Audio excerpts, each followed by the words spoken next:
Na'udzubillahi minasyaitonirrajim. Bismillahirrahmanirrahim. Assalamualaikum warahmatullahi wabarakatuh. Alhamdulillahil wahidil qaharil azizil ghaffaril mukawwirul laili 'alan nahar tazkiratan li ulil qulubi wal absar tabsiratan li zawil albabi wal i'tibar. Walhamdulillahilladzi nahmaduhu nasta'inuhu nastaghfiruh wa na'udzu billahi min syururi anfusina wa min sayyiati a'malina may yahdihillahu fala mudhillalah wa may yudlilhu fala hadiyalah. Amma ba'd. Ibu-ibu yang saya sayangi karena Allah, hari ini insyaallah kita membahas tentang bab kurban ya. Sebelumnya suara saya jelas? Baik. Jadi kita langsung aja ya. Jadi Nabi Ibrahim itu punya istri dua. Yang pertama beliau menikah dengan Siti Sarah. Dengan Siti Sarah lama nggak punya anak. Lalu Siti Sarah mengizinkan Nabi Ibrahim menikah dengan salah seorang orang yang kerja di rumahnya sendiri, yang bekerja dengan Siti Sarah, namanya Siti Hajar. Jadi Siti Hajar itu adalah orang yang tadinya bekerja dengan Siti Sarah. Hanya saja setelah menikah dengan Siti Hajar, Siti Sarah cemburu. Akhirnya beliau itu meletakkan Siti Hajar ke kota Mekah. Lama menikah dengan Siti Hajar, tidak juga punya anak. Maka kemudian Nabi Ibrahim berdoa, Rabbi habli minas salihin. Apa doanya? Rabbi habli minas salihin. Ya Allah, karuniakan kepadaku anak yang soleh. Jadi Nabi Ibrahim tidak hanya pengen punya anak, tapi Nabi Ibrahim pengen punya anak yang soleh. Setelah lahir anak, maka lalu kemudian ada perintah dari Allah Azza wa Jalla supaya Nabi Ismail ditinggalkan di padang pasir bersama Siti Hajar. Lalu kemudian Siti Hajar itu mengatakan kepada Ibrahim, kenapa kami tinggal di kota yang sangat tandus begini? Apa kata Nabi Ibrahim? Ini adalah perintah dari Allah Azza wa Jalla. Lalu kemudian Siti Hajar membiarkan Ibrahim pergi karena Allah Ta'ala. Ini adalah dalil bahwa kita itu mencintai Allah mesti lebih cinta dibanding kecintaan kita kepada suami. Clear sampai sini? Lalu kemudian setelah Ismail lumayan besar, lalu kemudian kembalilah Nabi Ibrahim, dan kemudian singkat cerita nanti kita bahas yang lain, saya sampaikan dulu ceritanya. Ibrahim menyatakan kepada Nabi Ismail, ya bunayya, hai anakku, inni ara fil manam anni azbahuka. Sungguh aku menengok dalam mimpiku, aku diamanahkan menyembelihmu. Fanzur madza tara, bagaimana pendapatmu? Kira-kira ibu, kalau suami ibu bilang, ma, aku dapat perintah nyembelih kau mah, apa jawaban ibu? Aduh sih abang kau mah. Tapi Nabi Ismail tidak. Beliau berkata, ya abatif alma tu'mar, ayah if'al ma tu'mar, lakukan apa yang Allah perintahkan kepadamu, satajiduni insyaallahu minas sabirin, sungguh aku mendapatimu sebagai orang yang sabar. Pergilah Nabi Ismail dengan Ibrahim ke tempat penyembelihan. Tempat penyembelihan Ismail masih bisa dilihat sampai sekarang. Kalau ibu pergi umroh di sekitaran Mina dan Muzdalifah, itu ada tempat penyembelihannya di sebelah kiri.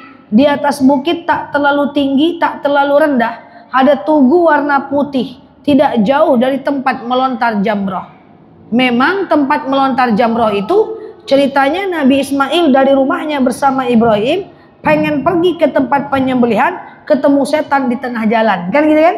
Hei Ibrahim, ngapain kau bunuh anakmu? Lempar. Hei Ibrahim, belum tentu itu perintah dari Allah, lempar. Hei Ibrahim, ngapain kau bunuh anakmu? Belum tentu mimpimu itu datang dari Allah. Kapan kau punya anak lagi? Lempar. Makanya kalau mau saya ibaratkan adalah Eka Hospital itu adalah rumah Nabi Ibrahim dan Ismail. Pura-puranya lah. Koi-koi, nah, itu adalah tempat melontar jamroh. Gitulah. Dan masjid ini adalah tempat penyembelihan. Jadi di tengah jalan, paham ya?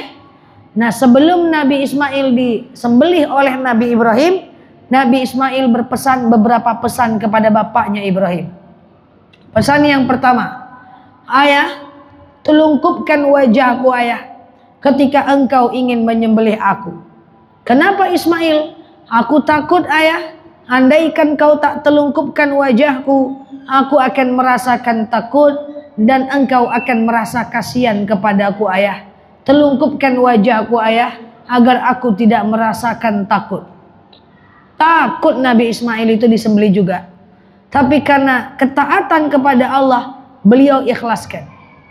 Yang kedua, ayah, asah pisaumu ayah. Kenapa Ismail?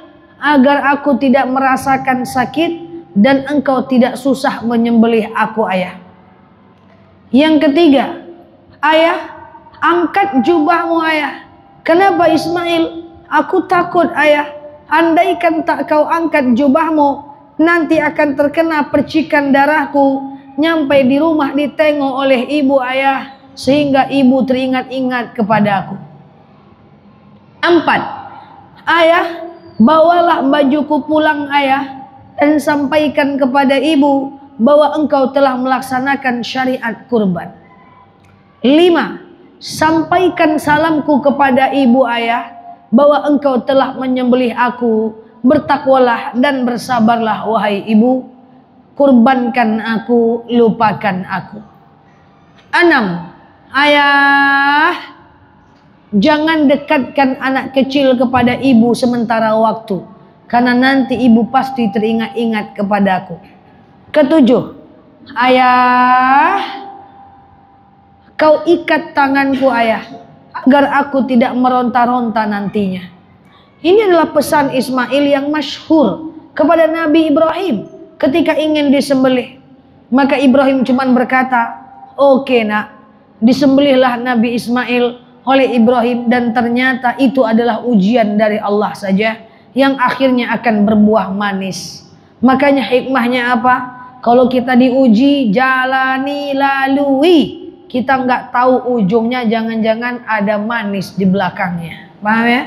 Dan perintah Ismail kepada bapaknya Ibrahim itu sebagai tanda syariat kurban. Makanya sebelum motong hewan kurban tuh pisaunya diasah dulu. Kondak didungkak-dungkak, disembelih. Belum lagi ini mati udah, sembelih lagi yang lain, tak sampai mati. Makanya hewan kurban itu kalau bisa dia tidak tahu bahwa dia akan dipotong. Kalau bisa dia tidak tahu bahwa dia akan dipotong, tutup wajahku ayah. Tak tahu dia kalau dia akan dipotong, minta tutup wajahnya. Ini ndak, hewan kurban jaraknya dekat-dekat. Ditengok kawannya mati, sebentar yang bogomah. Maka dia loncat pagar orang, naik atas genteng. Nanti kalau dia loncat, ibu mulai menggosip, kabau siatu. Oh, patriklah kabau lari, kabau Bu RT rupanya mahal kan Bu RT. Nah, ya kan? Nah, jadi jangan bergibah. Kerbau itu lari karena menyembelihnya tidak sesuai dengan anjuran. Makanya dia tahu dia akan dipotong. Kalau bisa sesuai dengan anjuran. Sampai sini paham? Selanjutnya, inilah syariat berkurban. Maka ibu-ibu berkurbanlah. Tidak disuruh motong kepala anak. Cuman disuruh ambil sebagian rezeki untuk berkurban. Yang ada emas-emas di jari itu, oi, banyak ameh lah. Berkurbanlah. Jangan diserondokkan jarinya. Jual kurban. Ya. Supaya apa? Karena itu adalah syariat dari perintah Allah Azza wa Jalla. Kurban menurut Imam Syafi'i dan Imam Maliki sunnah muakkad. Tapi menurut Imam Hanafi wajib kalau kita mampu, dan kecuali kalau kita dalam perjalanan. Paham sampai sini? Oke. Yang kedua, hukum memakan daging kurban. Kalau kita yang berkurban, ada cara yang dilakukan oleh baginda Nabi ketika berkurban, yaitu Rasulullah itu selalu berpuasa sejenak, menahan sampai datang sholat Idul Adha. Rasulullah tahan laparnya sebentar sampai datang Idul Adha. Sholat Id. Beda dengan kita kalau Idul Fitri. Kalau Idul Fitri itu kita lepaskan sebagai tanda kemenangan, makan lontong dulu baru kita sholat Id. Tapi kalau Idul Adha beda. Kita tahan dulu baru kita sholat Id, karena itu dilakukan oleh Rasulullah. Beliau tahan, lalu beliau sholat Id, lalu beliau kurban sendiri, lalu kemudian beliau kuliti, potong, masak, makan. Untuk apa makan? Litabarruk, supaya mendapatkan berkah. Tapi Rasulullah cuma makan hatinya saja. Rasulullah makan hati dari unta itu, lalu kemudian dia bagikan semuanya kepada orang. Jadi nanti setelah selesai pemotongan hewan kurban, masak sup, masak rendang, masak kalio, daging, mau pakai jengkol suka hati. Ya. Lalu kemudian makan, baca sholawat untuk mendapatkan berkahnya. Selebihnya mau ibu kasih orang silahkan. Karena ada juga yang ragu, boleh nggak daging kurban tuh saya masak lalu saya kasih orang? Saya masak lalu saya kasih orang arisan. Saya masak lalu saya kasih tetangga. Boleh. Rasulullah itu dikasihnya semuanya. Dia makan untuk berkahnya aja. Kalau kita simpan-simpan di kulkas sampai 2 tahun 2 malam. Nah itu bedanya sedikit. Rasulullah itu ngambil berkahnya saja. Beliau ambil berkahnya lalu beliau sampaikan kepada yang lain. Maka saya sampaikan kepada ibu-ibu yang berkurban, nggak bisa makan hewan kurban itu semuanya, makan untuk berkah saja. Nggak suka dengan daging kurban, makan sedikit saja untuk ngambil berkahnya. Nggak bisa sedikit, makan kuahnya saja. Nggak bisa kuah, inna lillahi wa inna ilaihi raji'un, untuk mendapatkan berkah. Jadi Rasulullah itu hanya memakan sedikit dan membagikannya. Nah, terus gimana kalau lebih Ustazah? Boleh. Karena daging kurban itu sepertiga, dalam daging kurban itu sepertiga untuk orang yang berkurban, sepertiga untuk fakir miskin, sepertiga untuk jiran dan tetangga. Kalau kita dapat 2 kupon, itu di bawah sepertiga, jadi boleh. Clear? Makan itu, bikin sate, bikin apa, terserah, untuk mendapatkan berkahnya. Nah, jadi kalau kita berkurban, kita boleh makan daging kurbannya, tidak ada masalah. Hanya saja kalau kurban itu nazar, nggak boleh. Contoh, ibu bernazar, ibu bilang sama anak, nak, nanti kalau mak meninggal, kau ambil uang di dalam kotak kulkas, nak. Di bawah kulkas, di sebalik pintu, sebalik dinding, ada duit, nak. Kamu kurbankanlah, nak, atas nama mak. Lalu mati mak, ya. Maka dia menjadi wasiat. Kurban wasiat atas nama orang yang meninggal. Maka itu misalnya wasiat, nanti nazar gitu ya. Nah, wasiat kurban, maka status hukumnya wajib berkurban. Bilang sama orang panitia, Pak Tia, ini adalah kurban wasiat untuk orang meninggal. Nanti jangan kasih kepada saya dagingnya. Kalau mau kasih saya, kasih daging yang lain. Hal ini senada dengan ibu bernazar, ya Allah, kalau saya dapat suami baru tahun ini, enggak Maya. Ya Allah, saya kalau dapat menantu tahun ini, maka tahun depan saya berkurban. Statusnya nazar. Kalau udah nazar, yang tadinya sunnah menjadi wajib. Ibu harus bilang kepada panitia, hei Pak Panitia, saya bernazar ini. Nah ini ya, nah mana nanti saya nazar ini.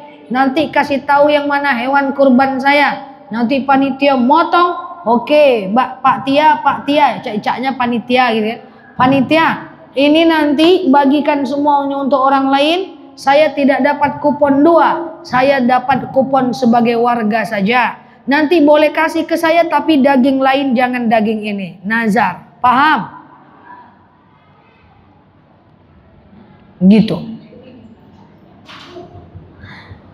Dah. Selanjutnya, balik kepada yang tadi. Boleh nggak sih kita berkurban atas nama orang meninggal? Boleh nggak?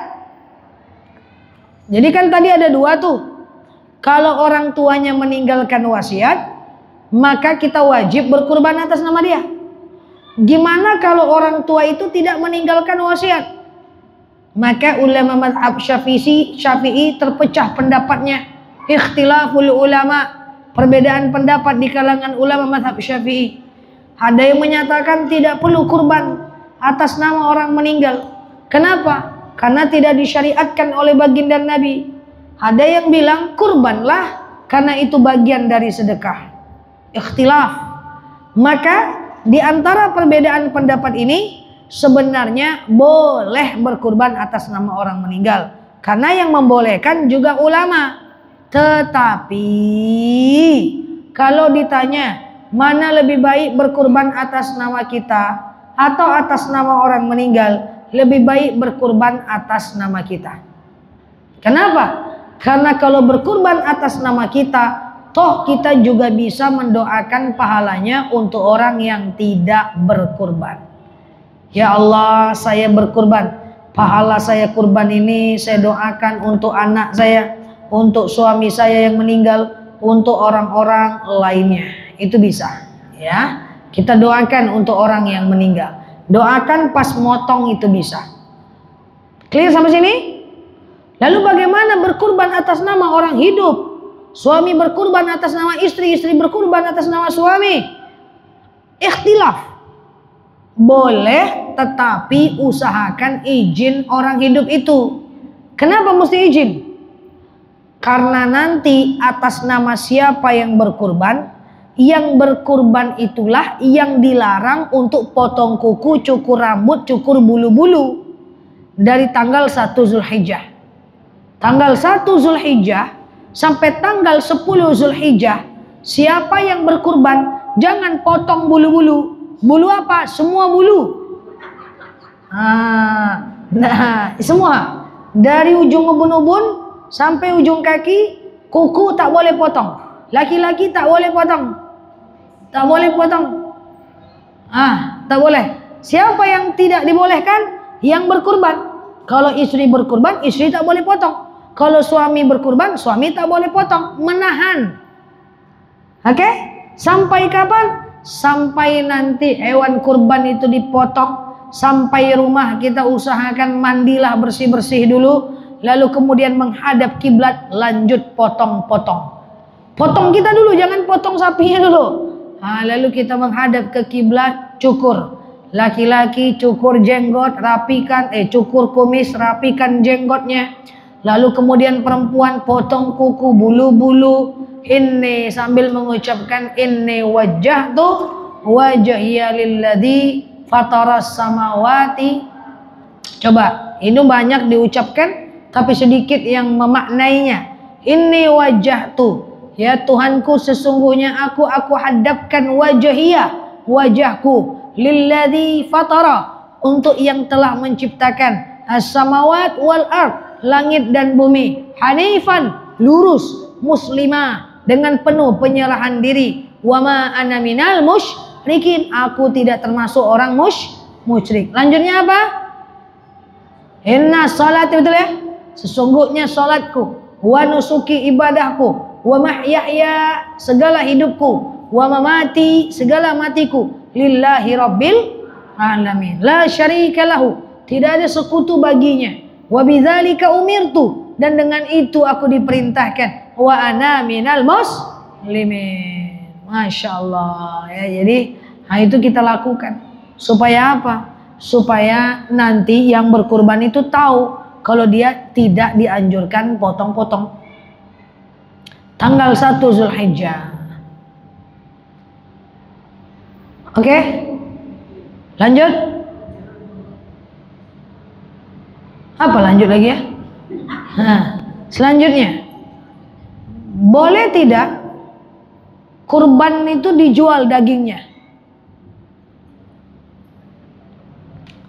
Daging kurban, jumhur ulama sepakat bahwa Rasulullah itu memerintahkan untuk membagikan semua daging kurban kepada orang.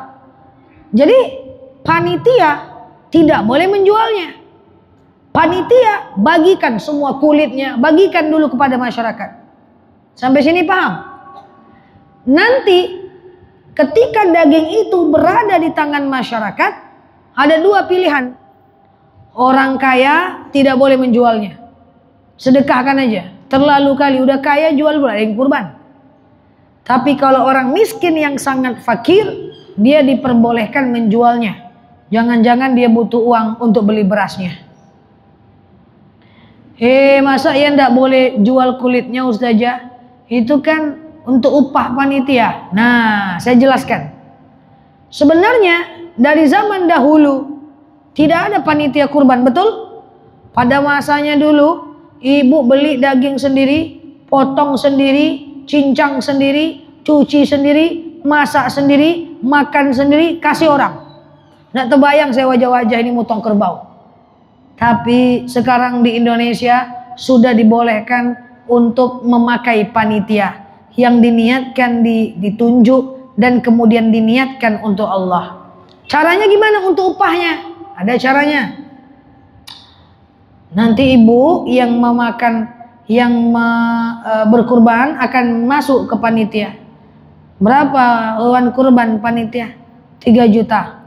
2.900.000 itu untuk kurban, 100.000 itu untuk jasa ataupun uang administrasi. Karena hewan kurban itu kan harus disurvei. Nggak boleh cacat dia, kesehatannya itu dilihat dulu. Nggak boleh yang tanggal tanduknya, yang hamil dia, ya, yang patah ekornya, patah tulangnya, kan nggak bisa tuh. Maka dia mesti melakukan survei. Kambing harus 2 tahun ke atas, domba 1 tahun ke atas, kerbau 3 tahun ke atas, unta 5 tahun ke atas. Nah, survei. Jadi ada uang survei, upah untuk survei. Sampai sini paham? Itulah yang dimanfaatkan oleh panitia untuk sesuatunya. Jadi tidak bisa dijual daging untuk panitia, upah panitia, untuk ongkos survei. Jelaskan aja akadnya dari awal. Ustazah, gimana kalau panitia masak-masak hewan kurban? Di sini ada masak-masak? Jadi sebenarnya dulu tuh banyak masak ya. Cuman belakangan kita banyak takutnya ya. Karena katanya tak boleh masak-masak untuk panitia kurban. Kalau ibu sangat takut, saya jelaskanlah jalan tengahnya. Jadi panitia ini karena dia capek, maka dia masak. Ya kan? Sementara daging kurban tadi punya siapa? 1/3 untuk orang berkurban, 1/3 untuk lupa gaji. Orang miskin, 1/3 untuk jiran dan tetangga. Maka kalau mau masak-masak juga ada caranya. Waktu dibayar tadi 3 juta kan pura-puranya, Pak ya, berapa kurban? 3 juta. Pak, ini 2.900.000 untuk kurban, 100.000 untuk administrasi. Boleh nanti kami ambil segenggam, 1 kilo atau 2 kilo untuk kami masak? Dia bilang boleh, aman berarti. Pas mendaftarnya atau pas lagi motongnya, kan mereka tegak tuh bertujuh. Boleh kami ambil segenggam 2 genggam? Boleh.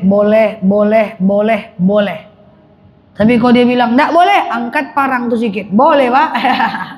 Karena idealnya boleh lah. Karena kenapa? Karena perintah daripada Nabi Ismail, kurbankan aku ayah, lupakan aku. Jadi ibu-ibu yang berkurban, jangan dikaji-kaji yo kama pai dagyang tulai. Ikhlaskan. Mau diapakan, ikhlaskan. Kalau kita kurban kan untuk orang. Kalau untuk kita, potong aja lah sendiri, makan sampai meninggal. 3 juta kan kurban untuk orang. Ini kadang-kadang yang berkurban bukan di sini, tuh jauh di sana. Banyak kali pula berhawa-hawa, dibukanya asoy nde tulang-tulang sadonya. Padahal dia berkurban. Nah, yang tidak berkurban parah juga. Dapat 1 kilo nde geleme-geleme sadonya. Nah, ditimbangnya nde, tidak sampai 1 kilo doh. Halakan nelo panitia. Tapu-apu anca RT yang dulu lagi gitu. Halakan nelo Pak RT. Jadi nikmatilah apa yang kita dapat, itu rezeki kita. Apa yang kita dapat, itulah rezeki kita. Supaya kurban ini menjadi ibadah yang sebenar-benarnya betul-betul lillah. Betul-betul lillah. Clear sampai sini? Selanjutnya, sikit lagi. Ketika kita itu sering mendengarkan tidak boleh makan daging kurban lewat dari 3 hari. Itu karena pada masanya memang Rasulullah marah karena banyak orang miskin yang tak dapat, sementara ada orang yang menumpuk di rumahnya. Tapi kalau orang miskin sudah dapat, semua sudah rata, tak apa-apa ibu makan daging kurban itu. Lebih dari 3 hari. Tapi jangan lama-lama kali dia di freezer. Lah menciguk-ciguk alunjo dimasak leh. Ya kan? Jadi dimakanlah. Ada rezeki kasih orang. Boleh nggak kurban jauh? Boleh. Kita di sini, kurban kita di sana menurut madhab Hanafi tidak jadi masalah. Nah, saya meminta kepada kita semua, ibu-ibu yang saya sayangi karena Allah, kalau bisa syariat kurban ini kita benarkan sehingga tidak ada masalah lagi di banyak-banyak tempat. Insya Allah. Kurban tapi berhutang boleh nggak? Saya pengen kurban, saya pinjamlah uang orang dulu. Boleh nggak? Kalau kurban itu memang tidak harus mampu sih. Sebenarnya nggak masalah, tapi ngapain harus dipaksakan? Iya kan? Ibu tak bayar utang tuh nanti, lebih besar dosa tak bayar utangnya. Jadi kalau nggak mampu, nggak usah dipaksa-paksa. Haji itu kalau nggak mampu, nggak usah dipaksa-paksa. Sampai minjam hutang bank, sampai umroh dipaksa-paksa. Sampai gadaikan rumah untuk pergi umroh. Niatnya benar, caranya salah. Ikut riba untuk umroh. Ya, jadi masih banyak jalan menuju surga. Jangan memaksakan diri. Tapi yang sudah punya emas di cincin jarinya, kurban. Iya kan? Ini tabalik ya. Oke ya. Ada yang mau ditanyakan dalam dan luar tema, silahkan. Silakan.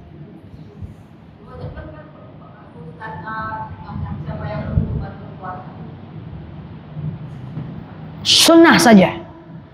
Di sunnah memperbanyak puasa. Dari tanggal berapa? Sampai 9 saja. 10 dan tidak puasa. 10 cuma menahan saja. Sebentar saja. Sebelum menyantuang daging kurban. Sunnah bagi semua, sunnah. Ada lagi?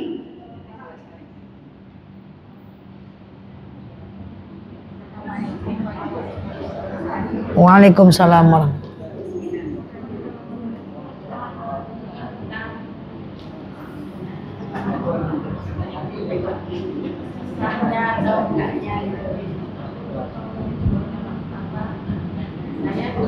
Pernah berbuat, tapi tidak ada makan dagingnya dan juga tidak ada menahan atau memotong kuku atau memotong rambut. Saya pernah berkurban saja. Saya tidak makan daging kurbannya. Kenapa? Tak suka. Jadi daging kurban yang dikasih ke ibu, ibu kasih ke siapa? Oh iya, saya pernah berkurban. Saya tidak makan daging kurbannya. Sah enggak kurbannya? Sah. Karena makan daging kurban itu cuma sunnah, dia enggak wajib. Untuk mendapat berkahnya saja. Kemudian saya tetap potong kuku, tetap cukur bulu-bulu, saya tetap potong rambut, iya kan? Nah, apakah sah kurbannya? Sah, karena dilarang. Larangan memotong itu cuma sampai ke tahap kemakruhan saja, makruh saja, dia tidak sampai ke tahap dosa. Oke? Ke depan kita perbaiki saja, oke? Wallahu a'lam bishawab. Kita kan banyak nih berkorban almarhum. Korban tapi atas nama almarhum A berkorban. Seperti yang Ustaz sampaikan tadi, yang berkorban itu kita, pahalanya kita berikan kepada yang Kita doakan. Yang meninggal atau orang tua kita yang sudah meninggal. Jadi mana yang benar ini Ustaz? Baik. Saya sampaikan tadi ada perbedaan pendapat. Ketika ada orang berkurban untuk almarhum, ada dua kemungkinan. Pertama, dia wasiat dari almarhum itu. Kalau udah diwasiatkan, udah wajib hukumnya. Yang kedua, bisa jadi tidak diwasiatkan oleh almarhum, tapi dia pengen saja berkurban atas nama orang yang meninggal. Anaknya pengen mengorbankan, padahal maknya tidak meninggalkan wasiat. Dalam pendapat mazhab Syafi'i ada kok yang membolehkan, tidak masalah itu. Walaupun ada yang melarang, kan perbedaan pendapat. Itu perbedaan pendapatnya masih sama-sama dalam mazhab Syafi'i. Nah, tapi kalau orang tua tidak meninggalkan wasiat, kalau ditanya lebih baik mana? Ibu nanya ke saya nih, mana lebih baik? Lebih baik atas nama kita aja, Bu. Dua-dua dapat pahala, Bu. Kita dapat pahala, kita bisa doakan untuk mereka yang meninggal. Bahkan bisa doakan untuk orang lain juga. Oke? Ada lagi? Cukup. Terus? Tambah sana. Kan ada nih istri berkorban, terus suaminya enggak.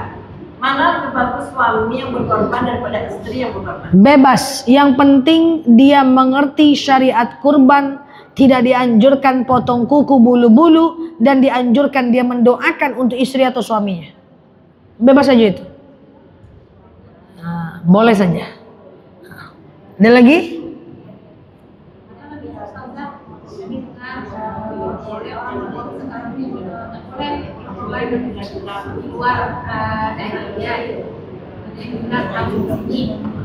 Betul. Sebagian pendapat menyatakan berdasarkan kejadian pada masanya, kurban itu harus di daerah sendiri. Tapi dalam mazhab Hanafi, karena ada perubahan kondisi, maka boleh berkurban jauh menurut mazhab Hanafi. Tapi kalau mana lebih baik? Lebih baik di daerah kita. Tapi kalau daerah kita udah terlalu banyak orang kaya, kita mau kurban di Palestina, tidak ada masalah menurut mazhab Hanafi. Oke.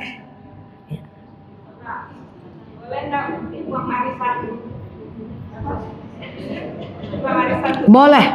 Uang arisan dipakai kurban ya nggak masalah. Kan arisannya tidak dalam keadaan susah payah dan terpaksa. Yang tidak boleh itu kita itu nggak ada duit, berutang-utang, menggantinya nggak jelas. Saya rasa ibu-ibu ini kalau arisan bisa ibu ganti. Oke? Wallahu a'lam bishawab. Ala hazihi niyah al-Fatihah.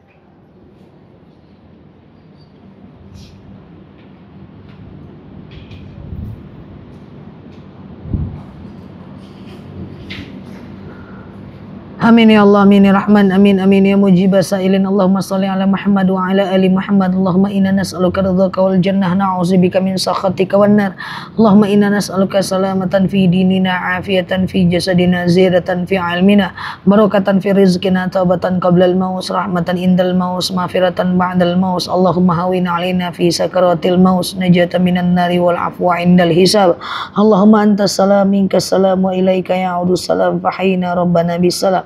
Wadakhinnal jannata darussalam, tabarakta rabbana wa ta'alaita ya hazal jalali wal ikram.